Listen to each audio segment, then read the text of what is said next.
प्रिय विद्यार्थियों, प्राकल्पना या हाइपोथेसिस के ऊपर इस सेकेंड वीडियो लेक्चर में आप सबका स्वागत है। इसके पहले के पार्ट में हम ये बात कर चुके हैं कि प्राकल्पना का अर्थ क्या होता है और इसकी प्रमुख परिभाषाएं क्या हैं। आज हम बात करेंगे कि जब हम प्राकल्पना का निर्माण करते हैं तो एक अच्छी प्राकल्पना की क्या प्रमुख विशेषताएं होती हैं। ये बहुत महत्वपूर्ण है कि जब हम जो प्राकल्पना बनाएं वह उपयोगी हो और व्यावहारिक हो। तो इसके लिए यह समझना बहुत ज़रूरी है कि किसी भी प्रकार का विचार या प्रस्तावना प्राकल्पना नहीं हो सकता है। प्राकल्पना होने के लिए किसी भी विचार को उसमें जो बहुत ज़रूरी पक्ष है वह यह है कि स्पष्ट रूप से या तो कार्य कारण संबंधों को स्पष्ट करता हो या किसी संबंध को इंगित करता हो या उसमें वक्तव्य की कथन की सार्थकता हो जिसको आप सिद्ध करना चाहते हैं। मोटे तौर पे ये बातें बहुत ज़रूरी हैं। गुड्डे एंड हैट ने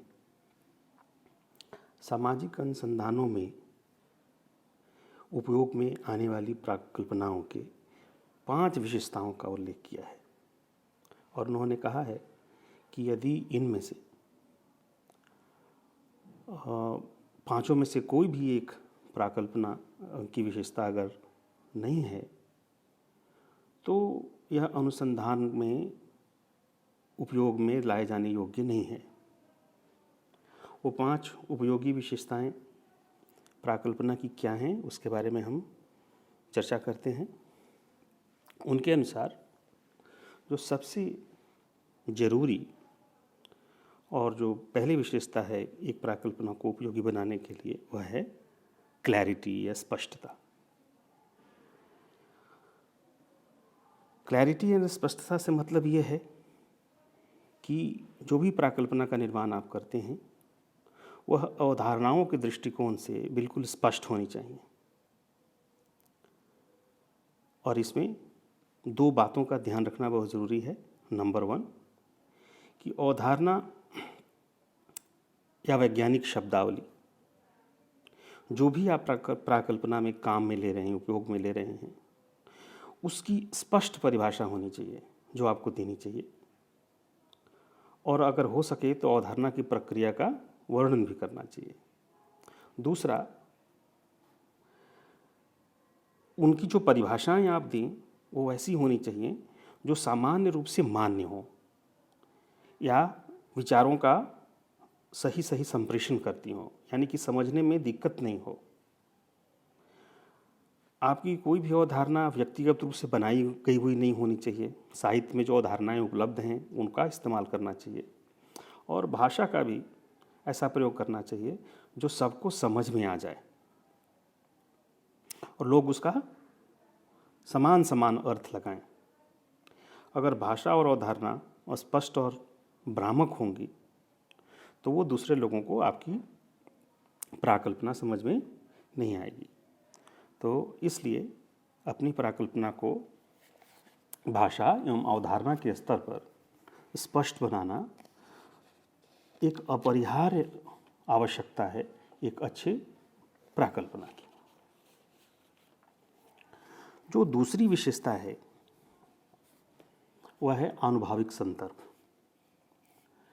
यानी कि एम्पिरिकल रेफरेंस। आनुभविकता का मतलब सीधे सीधे तथ्यों की वास्तविकता से है, यानी वे चीज़ें जिनको आप अपने इंद्रियों के माध्यम से अनुभव कर सकते हैं। तो अध्ययन में जो प्राकल्पना जब आप बनाएं या हम बनाते हैं तो हमें ऐसी प्राकल्पना बनानी चाहिए जिनको हम वास्तविक आनुभविक तथ्यों के आधार पे परीक्षण कर सकें, यानी उनके लिए अध्ययन क्षेत्र में वास्तविक तथ्य उपलब्ध हों। अगर प्राकल्पना को हम आदर्शवादी बना देंगे या आदर्शात्मक मूल्यों या प्रघटनाओं या मान्यताओं के आधार पर बनाएंगे तो उनकी सत्यता का परीक्षण करना संभव नहीं होगा, क्योंकि उनसे संबंधित तथ्य आपको नहीं मिलेंगे। तो प्राकल्पना ऐसे तथ्यों, कारकों या चरों से संबंधित होनी चाहिए जो समाज अथवा अध्ययन के क्षेत्र में जाकर एकत्र किए जा सकें तथा उनकी प्रामाणिकता तथा विश्वसनीयता की जांच भी हो सके। यानी कि आपने एक बार अध्ययन कर लिया तो दूसरा कोई अगर उनको जांचना चाहता है तो वह जा कर के उन तथ्यों को वो उपलब्ध हों दूसरे व्यक्ति के लिए भी, और वो उनको एकत्रित करके उनसे आपके प्राकल्पना की विश्वसनीयता और प्रामाणिकता की जांच कर सके। तो इसलिए आनुभाविक संदर्भ प्राकल्पना का होना बहुत ज़रूरी है।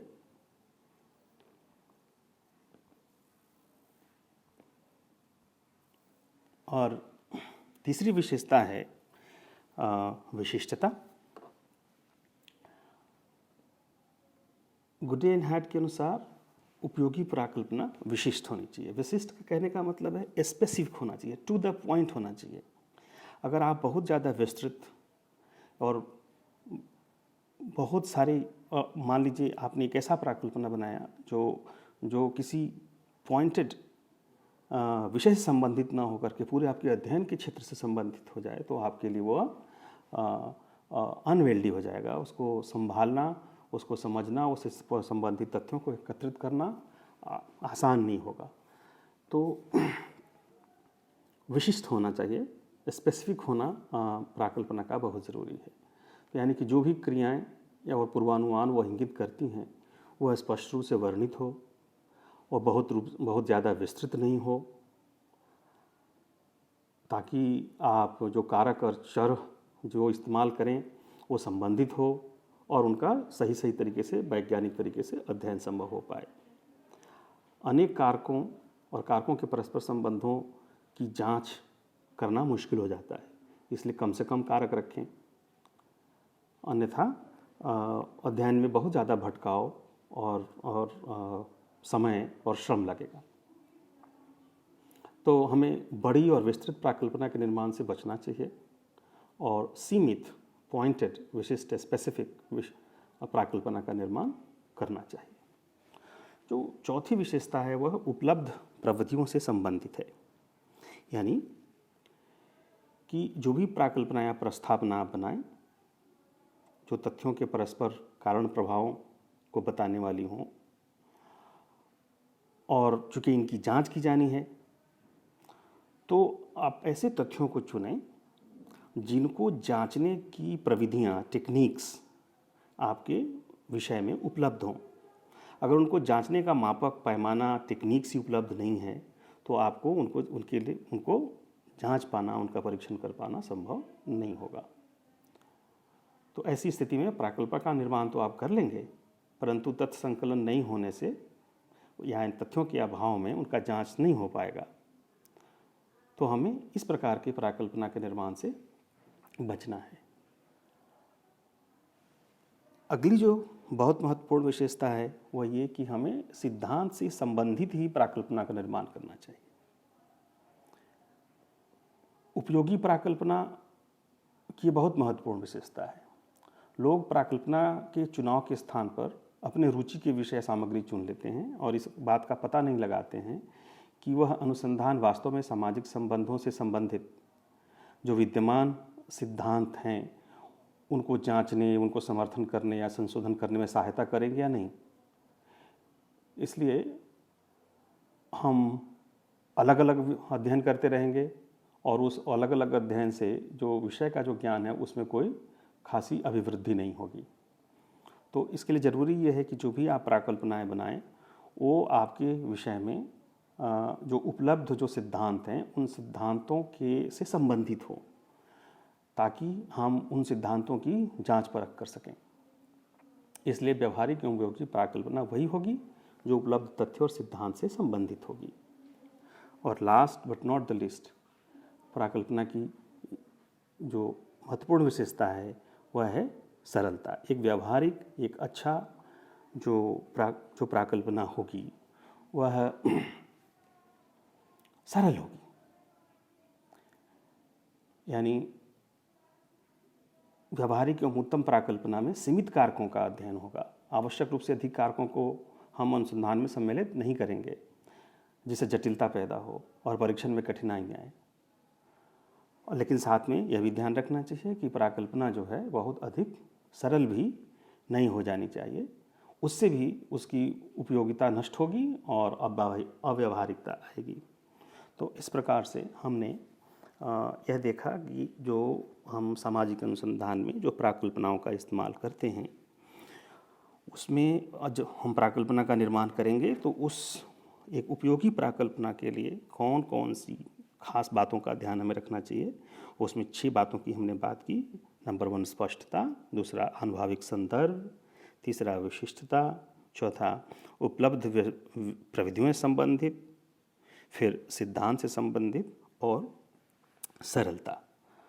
तो इस वीडियो में अभी इतना ही, और नेक्स्ट जो 3rd पार्ट होगा उसमें हम बात करेंगे कि जब हम प्राकल्पना का निर्माण करते हैं तो प्राकल्पना निर्माण की प्रक्रिया के जो महत्वपूर्ण चरण क्या होते हैं, किन किन स्टेप्स से हम गुजरते हैं। तब तक के लिए आप सबका बहुत बहुत धन्यवाद।